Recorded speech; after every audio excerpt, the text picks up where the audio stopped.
दिया उसकी कॉपी है sir, stamp मार के दो ना उसमें, स्टैम्प मार के दो तुम। अरे एक मिनट रुकना भाई, रुकने का क्या है उसमें? तुम्हारा तो 10 अप्रैल से मैं कागजात दे रहा, तुम 10 अप्रैल से क्या कर रहे हो फिर? काही असले की निवडणूक अधिकाऱ्याचं काम नाही, माझं काम नाही, ह्याचं काम नाही, तो तुम यहाँ पे कहीं को बैठे? राजीनामा दो, निकलो बाजू में। तुम तो ये संगठन के सभासद है, तुम्हें लेटर भी दिया रिश्तेदारों को फॉर्म नहीं देने का बोल के, फिर क्या को दिया तुमने? और तुम सूचक अनुमोदक कौन है उसको तुमको कैसा पता चल रहा? कम्युनिकेट कोणाला करायला, निवडणूक अधिकाऱ्यालाच करायला। मग मी आलो तेव्हा का बोलणं चालले? त्या दिवशी काय म्हणले तुम्ही? आमच्या हातामध्ये काय नाही, रिसिव्ह दिली का तुम्ही मला? मी आजपर्यंत किती पत्र दिले तुम्हाला? तुम्ही रिसिव्ह द्या पहिले, नंतर बोला, बोलायचा अधिकार नाही तुम्हाला। सर, तुमची जी यादी आहे ती पारदर्शक आहे का? लावलेलीच पारदर्शक आहे का? संघटनांनी ठरवतील, पारदर्शक आहे। संघटना कसं तुमचंही काम आहे ना सर, तुम्ही निवडणूक घेताय ना। रामदेव दारचा फॉर्म कसं काय याच्यामध्ये अध्यक्षपदासाठी? कशामध्ये म्हणजे लिस्टमध्ये ऑब्जेक्शन लिहून देऊन नाही, रिसिव्ह द्या। कशावर? कागदावर। कशावर म्हणजे काय? जिल्हा केमिस्ट अँड रजिस्टर असोसिएशनची पब्लिश केलेली मतदार यादी, list of election year 2026, publish date 8/5/2026 या मतदार यादी पब्लिश केली। याच्यावर या निवडणूक अधिकाऱ्यांची सही आहे। 1, 2, 3, 4, 5, 6 हे मुख्य निवडणूक निर्णय अधिकारी आहेत, यांनी सही करून ही यादी पब्लिश केलेली आहे। या पब्लिश केलेल्या यादीमध्ये ही नांदेड शहराची यादी आहे, ज्याच्यामध्ये अमन एजन्सीज हा सभासद क्रमांक 32 संतोष दमकोंडवार आणि याचा पत्ता आहे shop number 1 room number 1 ground floor plot number 6-7 Sanman height Nanded, बरोबर? हा मोबाईल नंबर आहे। या पॉईंटला ही एजन्सी आहे का हे तपासण्याची वेळ आलेली आहे, बरोबर? हे नंतर द्वारका डिस्ट्रीब्युटर, या लिस्टमध्ये कुठेही द्वारका डिस्ट्रीब्युटरचं नाव नाही आहे, DR DU आणि इथे लिस्ट संपली, इथे द्वारकाचं नाव कुठेही नाही आहे। त्यानंतर ही आहे विजया ट्रेडर्स, इथे ॲड्रेस आहे opposite hotel Ramakrishna international doctor lane Nanded. या ॲड्रेसवर खरंच ही एजन्सी आहे का? अशा प्रकारचा हा घोळ आहे की मतदार यादीमध्ये जिथे एजन्स्या नाहीत, ज्यांचे लायसन्स सरेंडर झालेले आहेत, ज्यांनी नवीन फॉर्म टाकलेले आहेत, त्यांची नावं याच्यामध्ये आहेत, ज्या फॉर्म आधीपासून आहेत त्यांची नावे इथे नाही आहेत। आणि ह्या सगळ्या गैरकारभारामध्ये हे निवडणूक अधिकारी सामील आहेत, कारण हे याच संघटनेचे सदस्य आहेत जे निवडणूक निर्णय अधिकारी म्हणून निवडून दिले। तर इथे आपल्या सभासदांना फायदा किंवा आपल्या जवळच्या मित्राला फायदा किंवा आपल्या ब्लड रिलेशन नातेवाईकांना कसा फायदा यासाठीच सगळी मेहनत चालू आहे। हे सगळे निवडणूक निर्णय अधिकारी माहिती लीक करत आहेत की बाबा कोण सूचक आहे, कोण अनुमोदक आहे, कोणी फॉर्म भरला आहे, कोणी फॉर्म नाही भरला आहे, कोणाला कसे क्रॉस करायचे, कोणाला फोन लावायचा, कोणाचं सूचक अनुमोदक रद्द करायचं। सूचक अनुमोदकावर सुद्धा प्रेशर आहे, त्यांना फोन लावून सूचक अनुमोदक तुम्ही होऊ नका, हे सगळं प्रकार चालू आहे। या गैरप्रकाराची चौकशी झाली पाहिजे।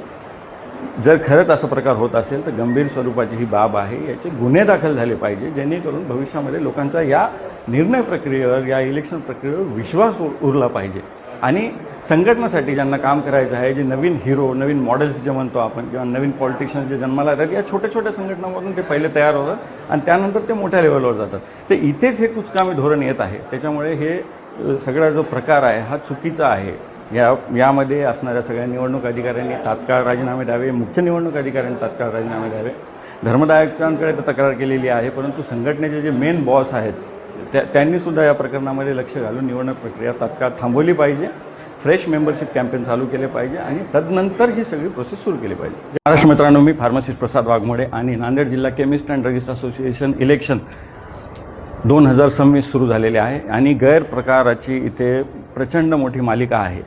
या निवडणूक कार्यक्रमामध्ये जे जाहिराती पहिले संघटनेकडून येतात त्या पेपरभर येत होत्या, पेजभर येत होत्या, परंतु निवडणूक प्रक्रियेची जी जाहिरात आहे ती ईदभर आलेली आहे आणि कोणत्याही संघटनेच्या कोणत्याही सदस्याला कोणतीही निवडणूक प्रक्रिया प्रोसिजर माहीत नाही आहे। यापूर्वीचे जे इलेक्शन झाले त्यामध्ये पोस्टलद्वारे निवडणूक कार्यक्रमाची माहिती प्रत्येक केमिस्टपर्यंत पोहोचत होती, पण या इलेक्शनमध्ये आज घडीला 4,500 औषध दुकानं नांदेड जिल्ह्यामध्ये चालू आहेत FDA कडून। तिथे या संघटनेमध्ये फक्त 1800 जणांची यादी जाहिरात प्रसिद्ध केलेली आहे, ज्या 1800 पैकी 350 औषध दुकाने बंद आहेत। या लिस्टमध्ये अशी पण औषधी दुकाने आहेत ज्यांच्याकडे मेंबरशिप आहे पण त्यांच्या या लिस्टमध्ये नाव नाही, आणि ज्यांच्या या लिस्टमध्ये नाव आहे ते दुकाने बंद आहेत। या संबंधी मी वेळोवेळी वारंवार तक्रारी केलेल्या आहेत, निवडणूक निर्णय अधिकाऱ्याकडे केलेले आहे, त्याची आधी संघटनेच्या अध्यक्षाकडे, संघटनेच्या सेक्रेटरीकडे केलेली आहे, पण माझ्या प्रत्येक निवेदनाला खिराची टोपली दाखवलेली आहे। निवडणूक अधिकाऱ्यांनी माझ्या कोणत्याही निवेदनावर तक्रारीवर रिसिव्ड म्हणून स्टॅम्प दिलेला नाही आहे. याआधीसुद्धा मी तक्रार दिलेली आहे की निवडणूक निर्णय अधिकारी हे याच संघटनेचे सदस्य आहेत आणि ते या संघटनेमध्ये जे त्यांचे मित्र नातेवाईक घरातले मेंबर उभे राहणार आहेत त्यांच्यावर बंदी आणली पाहिजे ही याबद्दलही मी दिलेलं आहे. आणि हे गोपनीय माहिती निवडणूक निर्णय अधिकाऱ्यांनी जी गोपनीय माहिती आपल्या नातेवाईकांना ब्लड रिलेशनमधल्या लोकांना दिलेली आहे त्यानुसार यांनी डबल फॉर्म भरले आहेत जेणेकरून फॉर्म बाद होऊ नये. एकेकाने 5-5, 6-6 फॉर्म भरून इलेक्शनमधून त्यांचे नाव बाद होणे याची काळजी घेतलेली आहे.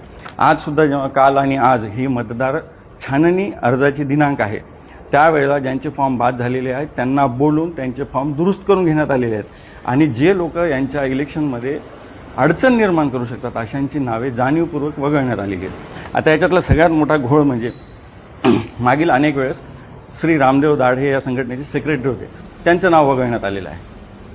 आणि अमन एजन्सी विजया ट्रेडर्स ज्या एजन्सीज बंद झालेल्या आहेत AVS LLP नावाने यांची फर्म सुरू झालेली आहे. आपण त्यांच्या फर्मचं उद्घाटन केलेलं आहे.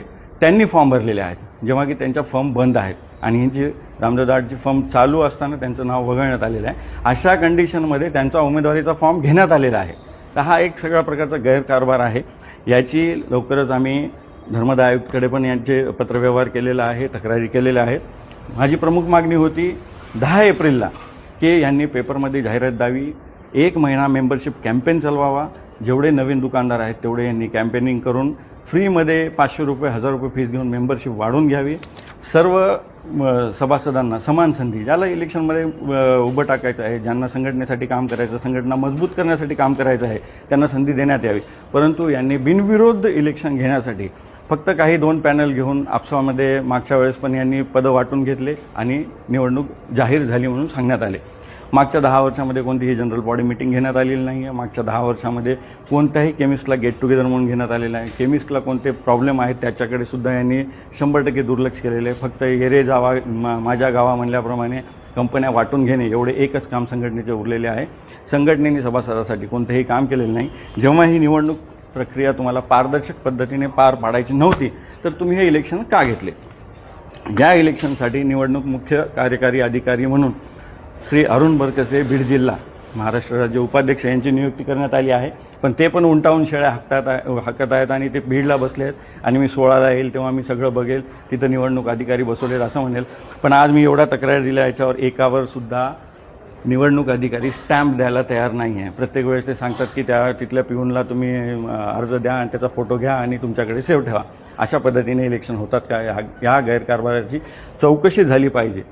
अशा अनेक लोक आहेत ज्यांनी सांगितले आज सकाळपासून इथे येऊन की जर आमचे नाव घेतले नाही तर आम्ही आमरण उपोषणाला बसू किंवा आम्ही या संघटनेच्या विरोधात विद्रोह करू. येत्या 20 मेला सुद्धा यांनी बंदची पुकार केलेली आहे जो 100% फ्लॉप जाणार आहे. कारण यांचे सदस्य 1500 आहेत आणि 4500 औषध दुकान आहेत. हा सगळा गैरप्रकार कुठेतरी थांबला पाहिजे म्हणून तात्काळ अंमलबजावणीने मुख्य निवडणूक अधिकारी बदलण्यात यावा. सध्या जे मुख्य निवडणूक अधिकारी आहेत त्यांना पण बदलण्यात यावे. यांनी जे बेनिफिट्स त्यांना दिलेले आहेत की दुसऱ्याच्या फॉर्मवर कोण सूचक अनुमोदक आहे त्याचा फॉर्म कसा बाद करायचा म्हणून तुम्ही तुमचे सूचक अनुमोदक द्या. ही पण प्रोसेस आहे. याच्यामध्ये सुद्धा या कारभारावर चौकशी होऊन गुन्हे दाखल व्हावे अशी मी मागणी करत आहे. मी फार्मासिस्ट प्रसाद वाघमोडे, जय महाराष्ट्र.